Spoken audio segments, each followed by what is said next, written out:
Bonjour à vous tous et bienvenue dans votre émission Ça tourne, une émission dans laquelle le monde de l'image sera mis à l'honneur. J'espère que vous êtes bien installés car voici ce qui vous attend ce soir. Au box-office cette semaine, dans vos salles de cinéma habituelles, Ninja Turtle Teenage Years. Les Chevaliers d'Écaille reviennent sur grand écran. Un film qui nous donne l'impression d'être en plein dans un cahier de collégien rempli de gribouillis, de discussions sans queue ni tête, des personnages hauts en couleur, gentiment idiots et très attachants qui essayent de gagner le cœur des New-Yorkais en étant tout simplement acceptés comme des ados normaux. Une comédie touchante et marrante qui fera plaisir aux plus jeunes mais aussi aux fans des années 80. Ce soir, nous avons la chance de recevoir la professeure de lettres et de cinéma à Paris mais aussi écrivaine calédonienne Sylvana Benjamin Eric. De passage au pays, nous en avons profité pour la rencontrer. Ensemble, nous parlerons de son livre Le Sacré et le cinéma kanak, publié cette année aux éditions L'Harmattan. Enfin, avec Mathieu, nous partons sur les traces de 3 médecins qui, chacun dans leur discipline, ont fait de la lutte contre le cancer le combat de leur vie. Que de belles choses à découvrir ce soir dans votre émission. Alors, comme chaque mardi, vous avez l'habitude, je vous ai préparé une sélection de films à aller voir au cinéma que je vous propose de découvrir tout de suite dans votre chronique à l'affiche.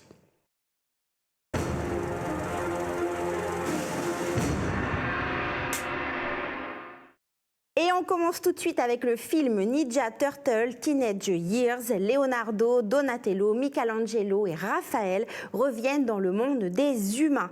Pour se faire accepter grâce à leur nouvel ami April O'Neil, nos 4 ados vont tout faire pour débarrasser la ville de New York du crime. Mais cela ne sera pas aussi simple que cela. On regarde la bande-annonce. Hé les frangins, si on n'était pas des monstres rejetés par la société et qu'on pouvait faire tout ce qu'on veut, vous feriez quoi? Aller au lycée. Ou sortir avec une fille. Vous imaginez le truc? Dans tes rêves. C'est du délire! Des tortues ados mutantes championnes de karaté! Je veux absolument tout savoir sur vous! Eh ben, notre père est pas du tout enragé. Tu viens de me convaincre que c'en est un.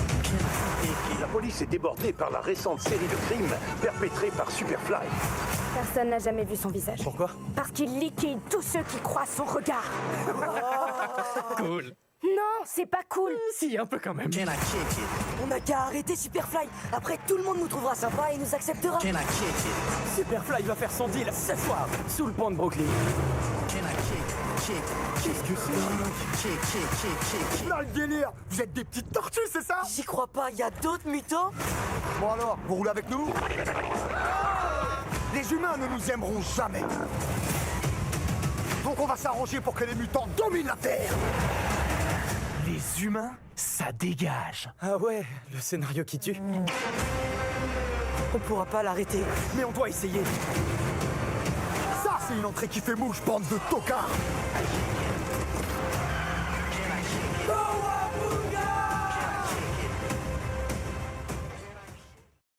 Ça fait plaisir en tout cas de retrouver les héros de mon enfance. Alors enfin, le film Veuillez nous excuser pour la gêne occasionnée. Sébastien est contrôleur de train et il rêve d'être muté dans le sud de la France. Mais pour valider sa mutation, il doit effectuer un dernier trajet de routine sous la supervision de Madeleine, une redoutable inspectrice légèrement sociopathe. Ça promet, on regarde tout de suite la bande-annonce. Attention mesdames et messieurs, le départ de notre train est imminent. Bon voyage. Ils veulent t'envoyer un inspecteur avant de te filer le poste. Ils ont envoyé Madeleine. Quoi Madeleine? La Madeleine? Ouais. Bon, et elle est où cette conne? Elle est là, la conne. Elle est derrière vous. Mesdames et messieurs, bonjour. Je vais procéder au contrôle des billets, s'il vous plaît. Les billets oh! Mais ça pour la prochaine voiture. Bonne caisse. La dernière fois que j'ai traversé la voiture famille sans boule caisse, j'ai fait 3 semaines d'acouphènes. Mais qui est con ce gamin, c'est quoi? Il faut être beaucoup plus rigoureux, beaucoup plus carré. Puis, excusez-moi, mais niveau procédure, Madeleine, j'ai l'impression que c'est un petit peu quand ça vous arrange, non? C'est-à-dire? Je vais vous mettre moins 3 points, parce qu'on m'a traité d'alcoolique. 3 points, voilà, comme ça. Allô? Je suis très énervé que tu m'aies piqué le chômage. Je vais te pourrir ton voyage. Écoute-moi bien, petit enculé, d'accord? Votre langage, Sébastien, Oui. s'il vous plaît. Pardon, Madeleine, mais là, c'est un enculé. Ah, bon. C'est des singes, c'est les singes qu'on a volés au cirque, mais ils sont ingérables. Tiens, va te changer, toi, retourne à Ibiza avec ta jupe bicolore. Bourgeoise, t'as un problème, cracheuse de feu? On n'est même pas à la moitié du train et déjà vous êtes pas rendu quoi. De toute façon, j'arrête votre évaluation. Sébastien, il est nul. Il est nul, c'est 0. Je lui gâche sa vie, voilà. Quand on fait des gamins, on les éduque, enfin. Vous m'aidez pas là, Madeleine, vous Non, m'aidez je pas. ne vous aide pas.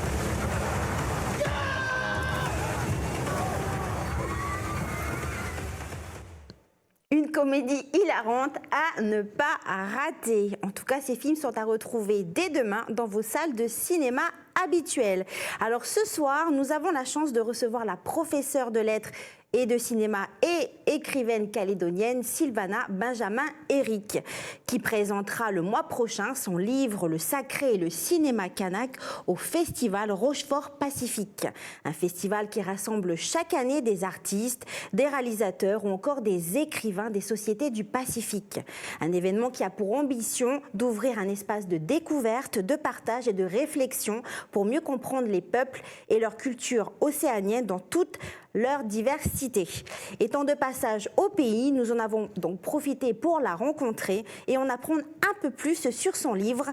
On la retrouve tout de suite dans votre chronique Gros Plan.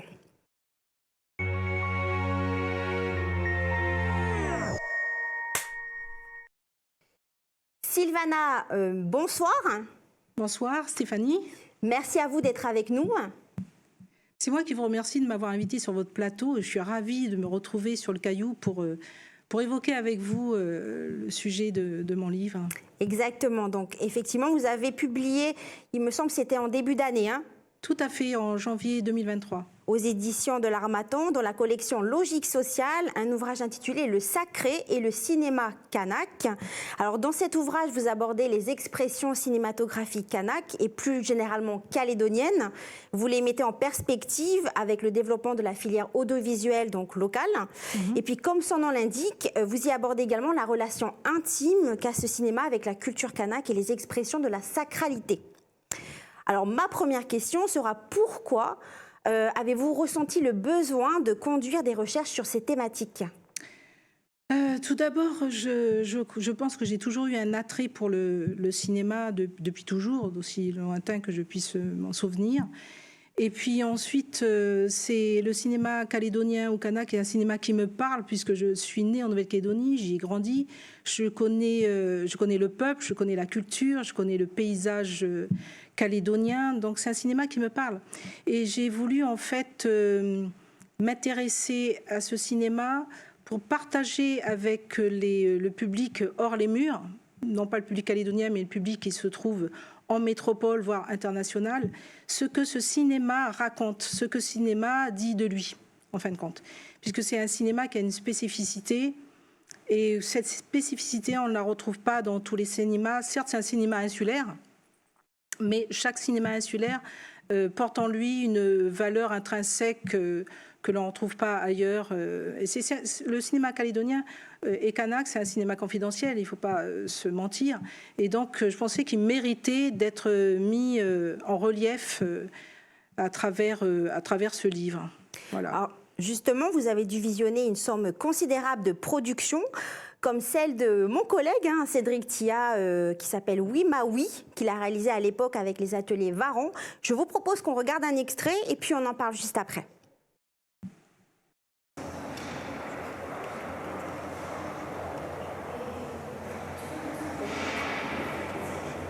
Le masque, il est quand même particulier et il est fait de plumes de notou, il est fait de certains éléments qui appartiennent au sacré. Et donc je me dis que leur vocation quand même c'est de parler du sacré. Ces masques étaient portés lors des cérémonies de deuil, longtemps après la mort du défunt, qui était en général un chef. Mais on ne le sortait pas pour célébrer la mort, mais on célébrait la fin du deuil. Et en quelque sorte, il célébrait la vie du grand chef. Donc, il y a là vraiment une perception de la vie et de la mort qui n'a pas de frontières. Tout se traverse. La mort et la vie fait partie du même truc. Et c'est ce message du masque du masque kanak. Et c'est un masque qui insuffle un souffle de vie.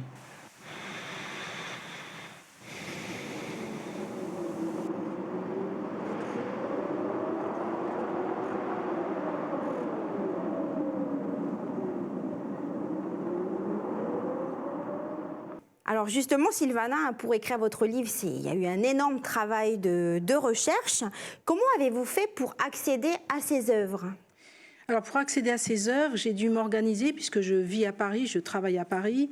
Je suis revenue sur le territoire à plusieurs reprises pour rencontrer des réalisateurs, pour consulter des archives, pour rencontrer les responsables du secteur de l'activité culturelle et de l'audiovisuel, pour voir les films, pour les visionner. J'étais obligée de me rendre par exemple à la médiathèque de la DCK ou encore dans les bâtiments du gouvernement, dans le département du BAT, le bureau d'aide au tournage, pour consulter les films, parce qu'il faut savoir que les films ne sont pas accessibles sur des plateformes telles que YouTube ou Vimeo. On est obligé de se rendre sur place, in situ, pour visionner ces films. J'ai eu la chance de rencontrer quelques réalisateurs qui m'ont fait des copies de leurs films ou qui les ont mis sur clé USB et, afin que je puisse les étudier en métropole. Mais je n'ai pas pu... il est impensable de pouvoir étudier ces films sans se rendre sur le territoire. Donc j'ai passé pas mal de temps, environ 5-6 années, à venir sur le territoire pour visionner les films. En tout cas, on est quand même fiers de voir que vous y mentionnez donc, dans votre livre des travaux des membres de Calédonia. Alors Sylvana, est-ce que selon vous, on peut parler d'une spécificité cinématographique kanak ? Tout à fait, puisque en fait le cinéma kanak c'est l'expression du cinéma de la réalité, du réel. C'est un cinéma qui se veut sans couture, pour reprendre une expression chère à André Bazin, un célèbre théoricien du cinéma. C'est un cinéma qui veut être au plus près de la réalité et non pas dans l'illusion du réel.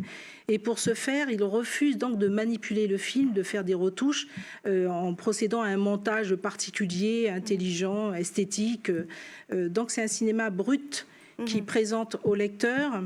Parce que dans la vraie vie, dans la réalité, par exemple, quand vous regardez un objet ou le paysage, on ne regarde jamais le paysage en faisant des gros plans, des plans serrés, zoom arrière, zoom avant. On est dans l'incapacité de le faire. Et cela, seule la caméra peut le faire. Donc le cinéma kanak, sa spécificité, c'est d'être l'expression du réel et d'être au plus près du réel sans y apporter de modification ou une falsification de la réalité. C'est vraiment sa spécificité. Et l'autre spécificité du cinéma kanak, c'est d'introduire dans leur documentaire la représentation du sacré. La représentation du sacré et de l'invisible, ce qui permet de faire basculer leur cinéma dans la fiction. Donc le cinéma kanak, sa grande spécificité, c'est d'être dans cette hybridité, d'être dans ce mélange des genres, à la frontière du réel et aussi à la frontière de la fiction. C'est un mélange des deux genres. Et ça, c'est assez intéressant comme manière de filmer le monde. Alors, vous retracez dans votre ouvrage les différentes initiatives qui ont pu avoir lieu en Nouvelle-Calédonie. Donc, certains rendez-vous de développement culturel n'existent plus ou sont en difficulté. Dans le même temps, la filière a vu de nouvelles structures éclore. Comment est-ce que vous percevez ces évolutions récentes de l'audiovisuel calédonien ? Alors, auparavant, il existait les ateliers Varan, des masterclass qui étaient dispensés dans les locaux du Centre culturel Jean-Marie Tjibaou. Il y avait aussi un partenariat avec l'USAS, etc. Tout cela a disparu, effectivement. Mais en revanche, aujourd'hui, les réalisateurs peuvent bénéficier du BAT, c'est-à-dire du bureau d'aide au tournage, qui met à disposition des réalisateurs toute une machinerie qui coûte très cher. Et depuis le 29 juin 2018, le CNC, en Nouvelle-Calédonie, c'est le FAC-NC, met à disposition des réalisateurs une enveloppe assez conséquente pour réaliser les films. Par ailleurs, il y a aussi le dispositif lycéen au cinéma qui est dispensé dans certains lycées calédoniens, qui permet aux jeunes de s'approprier de cet outil du cinéma et de l'histoire du cinéma pour devenir des réalisateurs professionnels et non plus des amateurs. Donc l'avancée de l'audiovisuel en Nouvelle-Calédonie est en bonne voie, si je puis dire. Maintenant, il reste à travailler le réseau des distributeurs. Oui, voilà. C'est peut-être le maillon faible de l'évolution de l'audiovisuel en Nouvelle-Calédonie. Alors Sylvana, le Pacifique est de plus en plus perçu comme l'un des centres de gravité planétaire. L'expression culturelle accompagnera donc logiquement cette bascule. Comment est-ce que la Nouvelle-Calédonie peut-elle jouer un rôle dans ce contexte ? Alors, la Nouvelle-Calédonie, de par sa spécificité dont j'ai évoqué les caractéristiques tout à l'heure, peut prendre une place dans cette course du marché de l'audiovisuel, parce qu'elle a un regard qui est un pas de côté par rapport au cinéma traditionnel.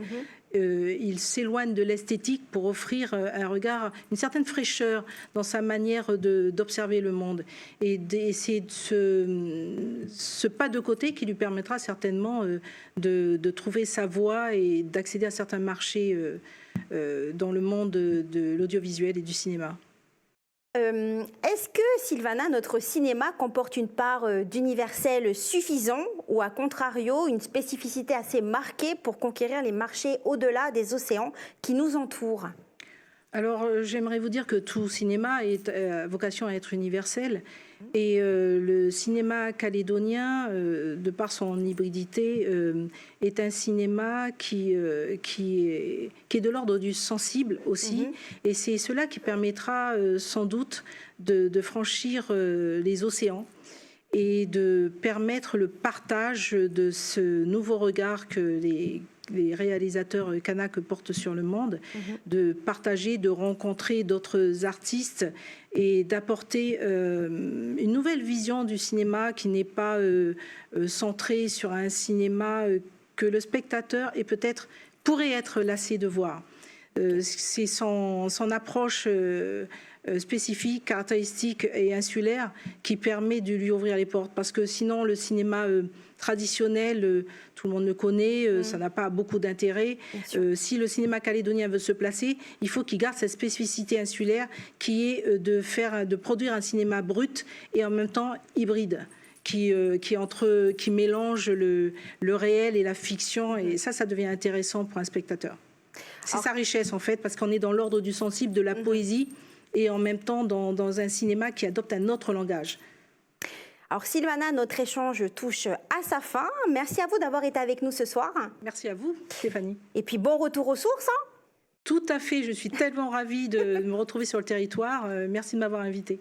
Et puis vous serez également à la fin septembre au festival Rochefort Pacifique. Oui, exactement. Je suis invitée à participer à une conférence sur le cinéma insulaire.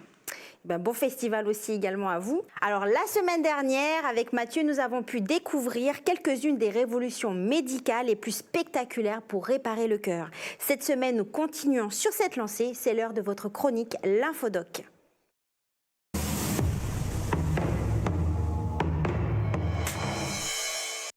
Bonsoir Mathieu. Bonsoir Stéphanie et bonsoir à vous chers téléspectateurs. Comment vas-tu? Eh bien écoute, ça va très bien. Alors de quoi vas-tu nous parler ce soir? Alors ce soir, justement par rapport à ton introduction, on va continuer dans les éclaireurs de la guérison. La semaine dernière, tu l'as dit, on avait parlé un petit peu de l'épisode Réparer le cœur. Et cette semaine, il sera question du documentaire Vaincre le cancer. Rappelons que le cancer est l'une des principales causes de mortalité dans le monde. Avant de vous en dire plus, je propose qu'on regarde un petit extrait. Et si demain le cancer ne tuait plus? Des femmes et des hommes, chercheurs, médecins, se sont lancés ce défi, lutter contre cette maladie pour la faire reculer, la rendre inoffensive. Le cancer tue parce qu'on lui laisse le temps de le faire. Et c'est ça qu'on veut changer. Chacun à leur manière, ils innovent pour traquer le tueur, pour inventer de nouveaux traitements. Et si grâce à eux, cette maladie cessait de faire peur? Et si, grâce à eux, une vie après le cancer devenait possible pour tous? Mon but, c'est détecter précocement les cancers pour que ça devienne une maladie guérissable dans tous les cas. La meilleure façon de guérir quelqu'un d'une tumeur solide, c'est de lui enlever sa tumeur, que les gens sachent que s'ils sont opérables, c'est une chance. Les cancers inopérables, on sait très bien ce que ça veut dire. J'ai cette chance extraordinaire de travailler dans le domaine de l'immunothérapie du cancer, qui est un domaine en marche, dynamique, révolutionnaire, qui va changer la manière dont on lutte contre le cancer. Concrètement, ça veut dire quoi? Ça veut dire qu'on a commencé à voir des patients qui éliminaient leur tumeur, dont la tumeur disparaissait. Et ça ne s'était jamais vu auparavant. Voilà pour cet extrait où l'on retrouve finalement 3 spécialistes, éminents chercheurs scientifiques qui œuvrent pour concrétiser le défi qu'ils se sont lancés, trouver un remède au cancer. Et donc il y a tout d'abord le docteur Patricia Paterlini-Bréchot. Aujourd'hui, elle révolutionne le monde médical. Elle a créé un test qui permet de détecter le cancer avant qu'il ne se propage. Ensuite, nous avons le docteur Krishna Klaug, qui est chirurgien, cancérologue et plasticien. Il est spécialisé dans le traitement des cancers du sein et dans tous les aspects de la chirurgie du sein. Il soigne et opère le cancer du sein tout en réparant les dégâts causés par cette opération. Et enfin, nous retrouvons en dernier le docteur Sophie Lucas, qui s'est forgé une réputation dans le domaine de l'immunothérapie. Alors justement, j'ai trouvé ça très important et c'est sur ce docteur que je me suis arrêté, car l'immunothérapie est une stratégie thérapeutique contre le cancer. Elle consiste à utiliser les défenses naturelles du patient, à mobiliser son système immunitaire afin qu'il reconnaisse les cellules cancéreuses et les détruise.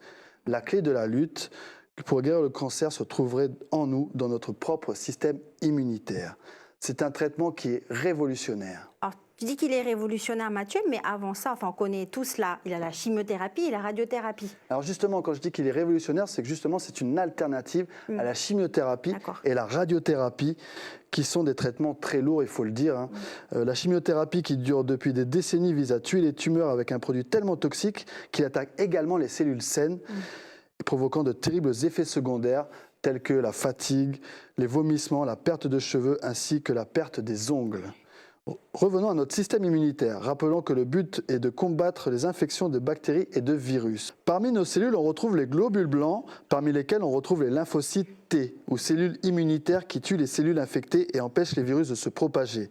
Dans le cas du cancer, les lymphocytes T reconnaissent les cellules cancéreuses, mais ne les attaquent pas et se retrouvent paralysés en fin de compte.